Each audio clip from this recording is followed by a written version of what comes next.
So for our 77 930, we are still in the body repair stage where our technician is rolling back the layers of, 45, 50 years of different repairs here and there. We're taking that off layer by layer like an onion to expose the factory substrate.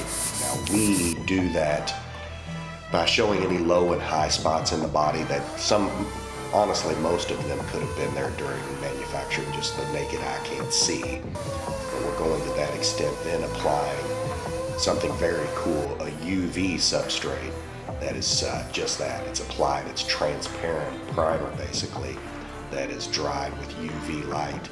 And what we're doing and what most people are doing with, common urethane-based products is theirs will continue to dry. If you've ever seen a restoration done with any product, as it dries, you see sand scratches and bodywork outlines. That is impossible with UV. Our car will look as good day one after refinish, 10 years from now. And I think that sets us apart big time.